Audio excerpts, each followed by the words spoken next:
Niin olisi pitänyt pistää näihin ehkä jotain lakkaa tai vahaa, koska nyt ne on niin kuin näin. Mut ihan sama. Nyt mennään tällaisella rennommalla tukalla. Tuun varmaan haromaan tukkaani tällä videolla niin paljon, ettei lähtee oikeesti järki.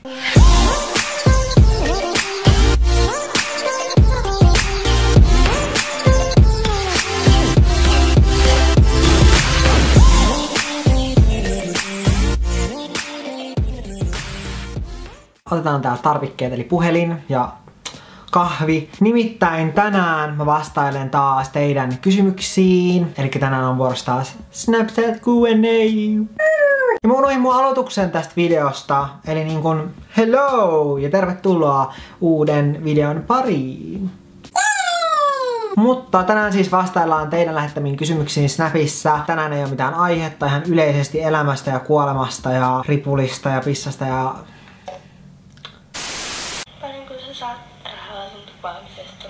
No siis totuushan on se, että tubettamisella tienaa miljoonia. No ei oikeesti, vaan paljonko saan rahaa tubettamisesta? Tää on sellainen, mikä aina moni kiinnostaa, mut toiseksi vähän epäkohteliasta kysyä toisen tuloi. Toisaalta se on tyhmä olla vastaamatta, koska te kuitenkin näette mun tulot verotiedoissa, koska verotiedothan on julkisia ja ne julkaistaan joskus marraskuun alussa.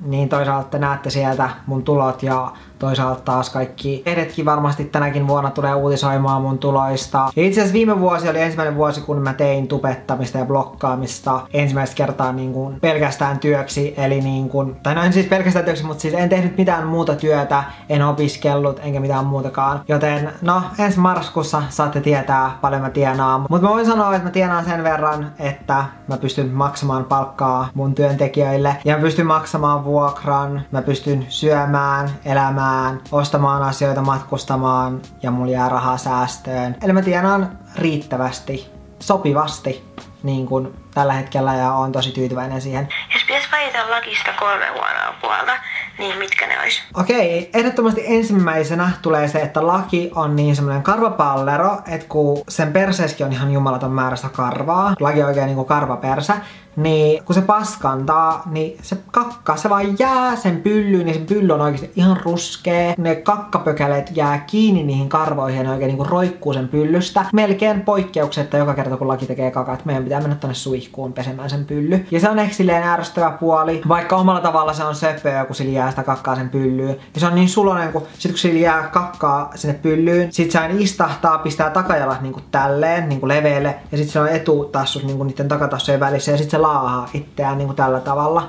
pitkin meidän lattiaa, kun sen pyllyä kutittaa. Niin se on niin söpön näköinen silloin, vaikka se sotkeekin meidän kaikki lattiat ihan kakkaan, mutta se on silti niin sweet silloin. Että mä en tiedä voiko sitä sanoa huonossa puolessa, koska ilman sitä laki ei olisi laki, koska toi on niin ominainen juttu lakille. Sitten toinen juttu lakissa on ehkä se, että se tykkää tunkea kaiken oikeasti sen suuhun. Kun joku tippuu pöydältä, niin sen on pakko juosta ja ottaa se suuhun. Kun se näkee jotain lattialla, vaikka pölyä, se on pakko ottaa se suuhun ja nielassa. Ja sitten se niinku yskii. Joten me joudutaan niinku tosi usein siivoamaan ja katsoa, ettei lattialla ole mitään pölyä tai niinku mitään soraa, mitä etenkin nyt tulee tuolta ulkoa, kun tuolla on niinku hiekotettu noi maat. Sitten kun kenkien mukana tulee jotain niinku pieniä sorakiven palasia, laki vaan niinku ottaa ne suuhun ja niinku pureskelee. Ja mä en niinku tiedä, että eikö sille niinku satu sen hampaisiin, kun se puree jotain niinku kivenpalasta. Mut se on ärsyttävää, koska joutuu oikeesti aina tonkiin sit sen suusta ne kivenpalaset ja pölyt ja kaikki muut pois, että se ei niele niitä. Kolmas huono puoli ehkä lakissa on... No ehkä omalla tavallaan se, eihän se nyt laki vika ole, että Pomeranian on tosi pieni rotu. Et kun meillä on sellainen jenkkisänky tosi korkea, niin laki ei voi nukkua meidän välissä. Kun me mennään nukkumaan, niin se on hetken siinä meidän välissä, mutta aina ennen kuin me nukahdetaan, meidän pitää laskea laki maahan. Koska jos laki tippuisi meidän sängystä, niin sillä varmaan menisi oikeesti niinku luut vaan silleen lyttyyn, sen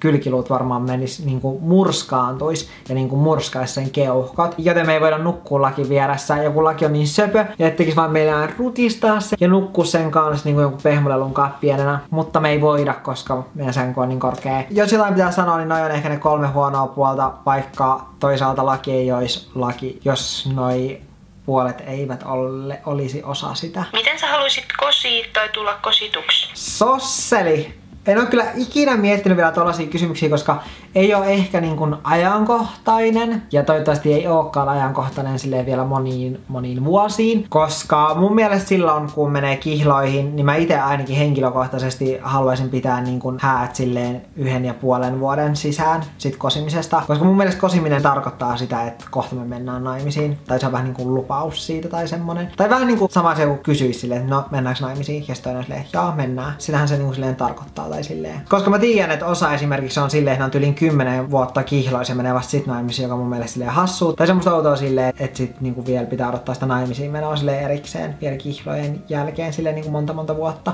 että milloin on sopiva hetki. Mutta siis kysymyshän oli nyt siis se, että millä tavalla haluaisin tulla kosituksi. Eli kyllä mä itse en halua olla se, joka kosii. En tiedä miksi, mutta en vaan halua, koska olen itse prinsessa ja haluan, että minua kositaan, koska olen jumalatar. Niin tapa, millä haluaisin, että minua kositaan. No ainakaan mua ei kannattaisi kosia sillä tavalla, että se kihlasormus laitettaisiin jonnekin leivoksen sisään, koska niinku rakastan kaikkea sokerista ja niinku kaikkia leivoksia. Ja todennäköisesti mä vaan tukehtuisin siihen, joten siitä tulisi varmaan vaan sairaalareissu. Mä varmaan haluaisin, että se olisi jossain ulkomailla, jossain ihanalla rannalla romanttisesti.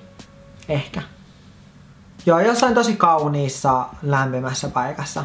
Mut en niinku tiedä sen tarkemmin, en oo miettinyt tätä. Ehkä silleen, että mä otan aurinkoa ja sit vaan niinku taivaalla menee semmonen joku ihme suihkukone vai mikä onkaan. Ja sit se kirjoittaa sinne sen jonkun tekstin silleen, että tuletko miehekseni? Ja sit mä oon silleen.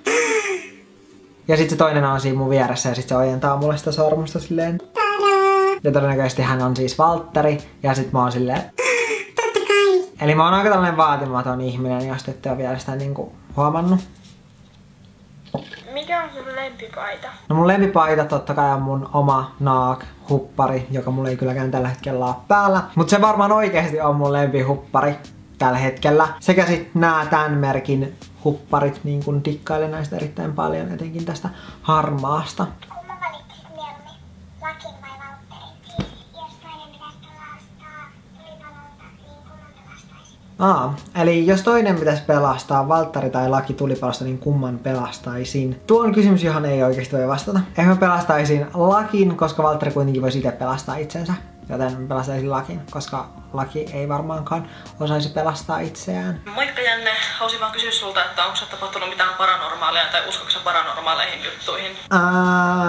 Toi on hyvä kysymys. Mun äiti itse asiassa uskoo aika paljonkin kaikkiin tollasiin juttuihin. Ja mun äiti välillä puhuukin siitä, että on sattunut oikeasti tosi outoja juttuja sen lapsuuden kodissa, eli mun isovanhempien luona. Ja mä ite oon vähän silleen, että mä tavallaan en usko, mutta tavallaan mä kuitenkin uskon, koska mulla on tosi vilkas mielikuvitus. Ja on sattunut sellaisia juttuja, joita ei oikeasti silleen pysty selittämään mitenkään niinku järjellä. Mut sit tavallaan mä taas en usko siitä, koska eihän niinku voi olla olemassa mitään semmoista niinku yliluonnollista tai silleen. En mä tiedä, toi on tosi vaikeeta. Mut kyllä mä ehkä sanoisin silleen, että mä en usko, mut kuitenkin mä alitajunnaisesti uskon. Ootko sä seurustellut monta kertaa ja jos olet, niin kuinka monta? Mä oon itse asiassa seurustellut periaatteessa tosi monta kertaa, mutta taas periaatteessa mä lasken, että mä oon seurustellut vain kerran, eli Valtterin kanssa. Tai periaatteessa silleen, että kun joku on vaan kertonut olevansa ihastunut muhun, niin mä oon periaatteessa ihastunut siihen ihastumisen tunteeseen. Tai se, että kun mä olin nuorempana tosi epävarma itsestäni, ja mä koin silleen, että miten kukaan voi tykätä musta, kun mä oon näin silleen hirveä ja ruma ja tylsä ja kauhea ja näin. Eli mä en niinku tykännyt itsestäni. Mut sit kun joku sanoi, että se on ihastunut muhun, niin mulle tuli siitä semmonen vau-olo silleen, että vau, että toi on ihastunut muhun. Ja mä niinku ihastuin siihen tunteeseen. En siihen ihmiseen, vaan siihen, että se on niinku ihastunut muhun, että vau, että joku pystyy oikeesti tykkäämään musta. Mut silloin mä totta kai luulin, että mä oon ihastunut niinku näihin ihmisiin. Tälleen myöhemmin mä oon just tajunnut sen, että mä vaan tykkäsin siitä tunteesta, että joku tykkää musta. Ja mulle tuli hyvä mieli siitä. Ja sen takia musta tuntuikin, että mä seurustelin nuorena niin usein just sen takia, koska tää kuulostaa hirveältä, mutta mä haluan silleen niin pönkittää mun omaa itsetuntoa, koska se oli niin alhaalla. Sitä ei ollut, se oli oikeesti niin olematon. Mut just ennen Valtteria mulla oli tosi pitkä tauko ja mun yksi sellainen pitkä ja mulle silloin tärkeä suhde oli päättynyt, niin sen jälkeen mä en vaan jotenkin halunnut olla kenenkään.